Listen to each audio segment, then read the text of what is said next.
A number of years ago, the Central Bank of the United States, the Federal Reserve, produced a document entitled Modern Money Mechanics. This publication detailed the institutionalized practice of money creation as utilized by the Federal Reserve and the web of global commercial banks it supports. On the opening page, the document states its objective. The purpose of this booklet is to describe the basic process of money creation in a fractional reserve banking system. It then proceeds to describe this fractional reserve process through various banking terminology, a translation of which goes something like this. The United States government decides it needs some money, so it calls up the Federal Reserve and requests, say, $10 billion. The Fed replies saying, sure, we'll buy $10 billion in government bonds from you. So the government takes some pieces of paper, paints some official-looking designs on them, and calls them treasury bonds.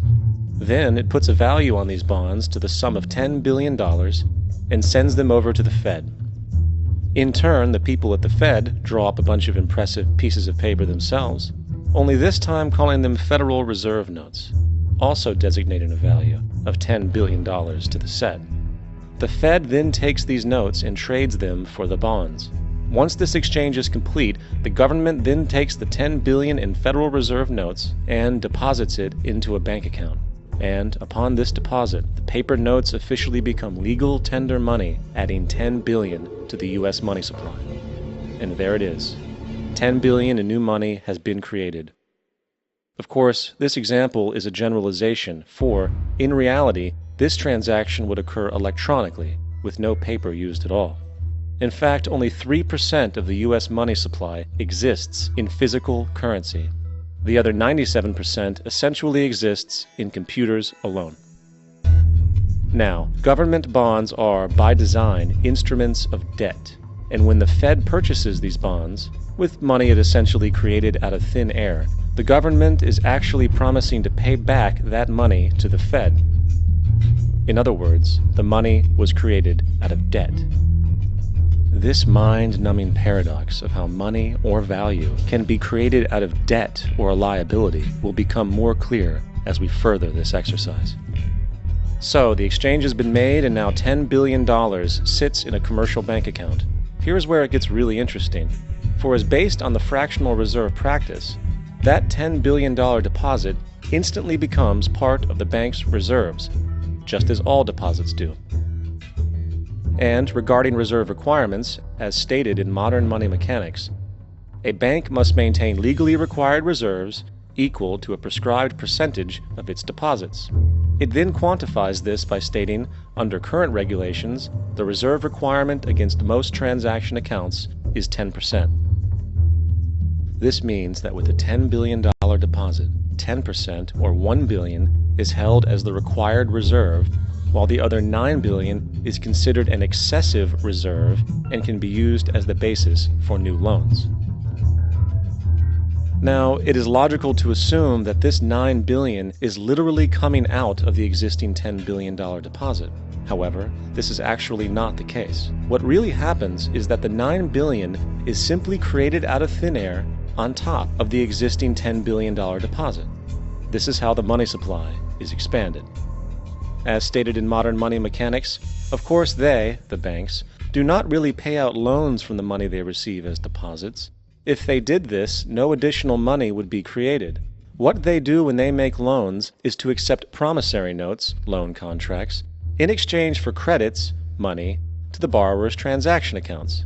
In other words, the $9 billion can be created out of nothing simply because there is a demand for such a loan and that there is a $10 billion deposit to satisfy the reserve requirements. Now, let's assume that somebody walks into this bank and borrows the newly available $9 billion. They will then most likely take that money and deposit it into their own bank account. The process then repeats, for that deposit becomes part of the bank's reserves. 10% is isolated, and in turn 90% of the $9 billion, or $8.1 billion, is now available as newly created money for more loans. And of course, that 8.1 can be loaned out and redeposited, creating an additional 7.2 billion, to 6.5 billion, to 5.9 billion, etc. This deposit money creation loan cycle can technically go on to infinity.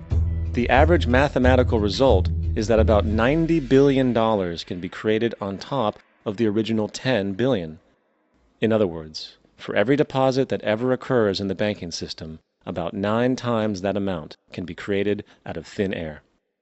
Money jitters?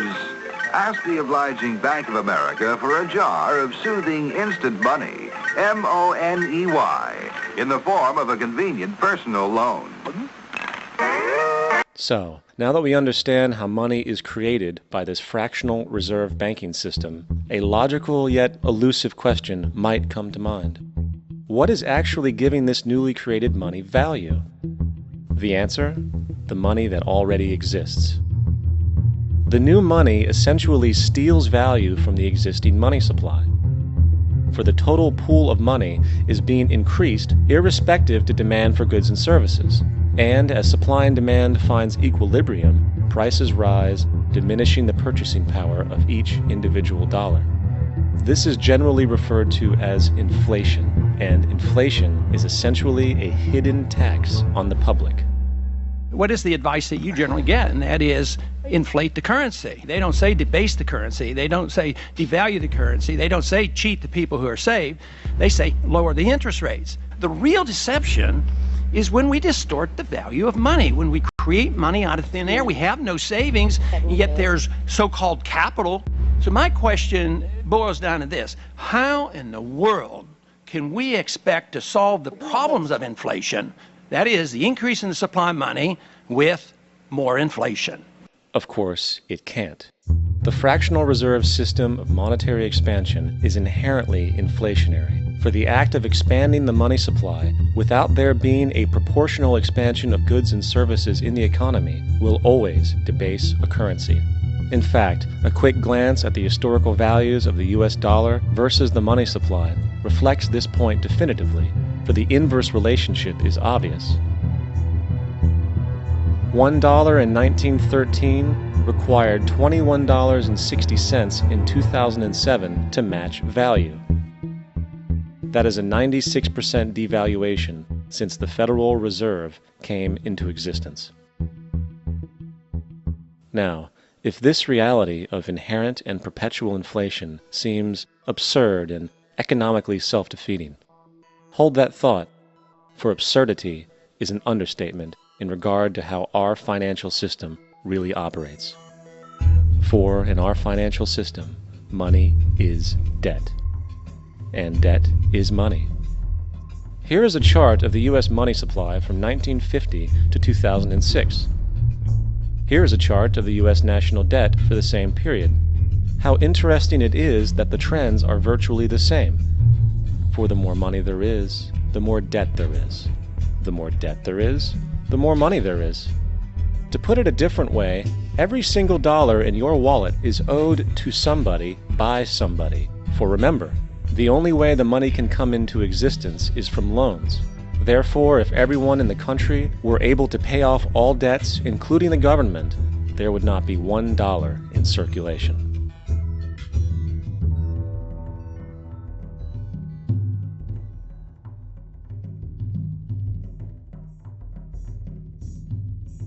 In fact, the last time in American history the national debt was completely paid off was in 1835, after President Andrew Jackson shut down the central bank that preceded the Federal Reserve.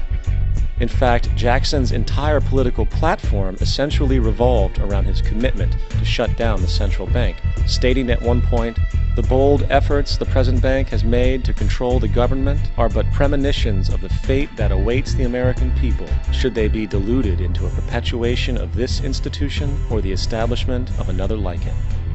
Unfortunately, his message was short-lived, and the international bankers succeeded to install another central bank in 1913, the Federal Reserve. And as long as this institution exists, perpetual debt is guaranteed. Now, so far we have discussed the reality that money is created out of debt, through loans.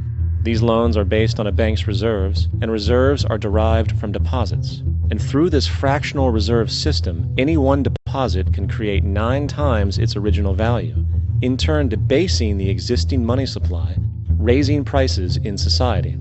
And since all this money is created out of debt and circulated randomly through commerce, people become detached from their original debt, and a disequilibrium exists where people are forced to compete for labor in order to pull enough money out of the money supply to cover their costs of living. As dysfunctional and backwards as all of this might seem, there is still one thing we have omitted from this equation. And it is this element of the structure which reveals the truly fraudulent nature of the system itself: the application of interest.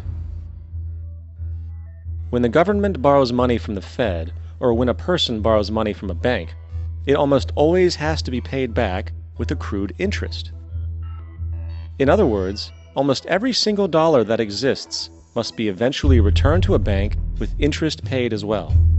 But if all money is borrowed from the central bank and is expanded by commercial banks through loans, only what would be referred to as the principal is being created in the money supply.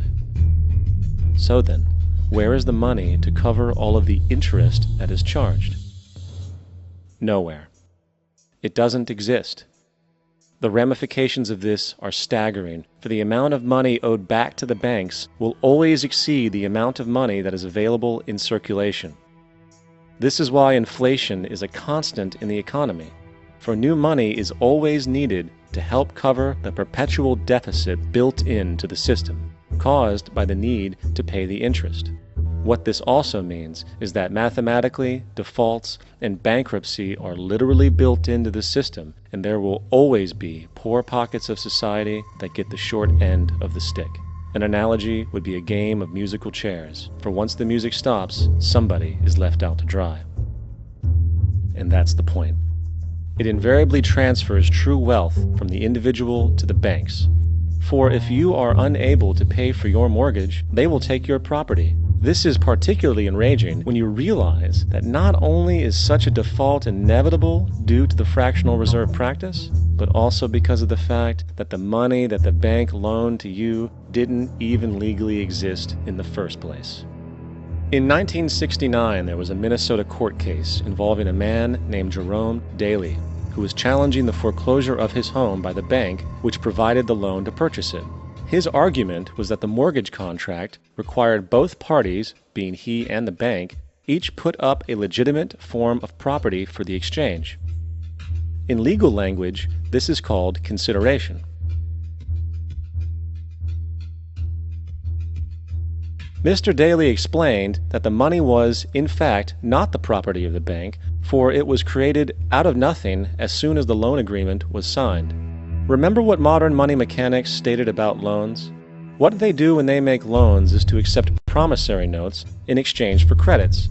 Reserves are unchanged by the loan transactions, but deposit credits constitute new additions to the total deposits of the banking system. In other words, the money doesn't come out of their existing assets. The bank is simply inventing it, putting up nothing of its own, except for a theoretical liability on paper. As the court case progressed, the bank's president, Mr. Morgan, took the stand, and in the judge's personal memorandum, he recalled that the plaintiff, bank's president, admitted that, in combination with the Federal Reserve Bank, did create the money and credit upon its books by bookkeeping entry. The money and credit first came into existence when they created it. Mr. Morgan admitted that no United States law or statute existed which gave him the right to do this. A lawful consideration must exist and be tendered to support the note. The jury found that there was no lawful consideration, and I agree. He also poetically added, "Only God can create something of value out of nothing." And upon this revelation, the court rejected the bank's claim for foreclosure, and Daly kept his home. The implications of this court decision are immense. For every time you borrow money from a bank, whether it is a mortgage loan or a credit card charge, the money given to you is not only counterfeit, it is an illegitimate form of consideration, and hence voids the contract to repay, for the bank never had the money as property to begin with. Unfortunately, such legal realizations are suppressed and ignored, and the game of perpetual wealth transfer and perpetual debt continues. And this brings us to the ultimate question: why? During the American Civil War, President Lincoln bypassed the high-interest loans offered by the European banks and decided to do what the Founding Fathers advocated, which was to create an independent and inherently debt-free currency. It was called the greenback. Shortly after this measure was taken, an internal document circulated between private British and American banking interests stated, "Slavery is but the owning of labor and carries with it the care of laborers, while the European plan is that capital shall control labor by controlling wages. This can be done by controlling the money. It will not do to allow the greenback, as we cannot control that." The fractional reserve policy perpetrated by the Federal Reserve, which has spread in practice to the great majority of banks in the world, is, in fact, a system of modern slavery. Think about it. Money is created out of debt. And what do people do when they are in debt? They submit to employment to pay it off. But if money can only be created out of loans, how can society ever be debt-free? It can't. And that's the point. And it is the fear of losing assets coupled with the struggle to keep up with the perpetual debt and inflation inherent in the system, compounded by the inescapable scarcity within the money supply itself, created by the interest that can never be repaid, that keeps the wage slave in line, running on the hamster wheel with millions of others, in effect powering an empire that truly benefits only the elite at the top of the pyramid. For, at the end of the day, who are you really working for? The banks. Money is created in a bank and invariably ends up in a bank. They are the true masters, along with the corporations and governments they support. Physical slavery requires people to be housed and fed. Economic slavery requires people to feed and house themselves. It is one of the most ingenious scams for social manipulation ever created, and at its core, it is an invisible war against the population. Debt is the weapon used to conquer and enslave societies, and interest is its prime ammunition.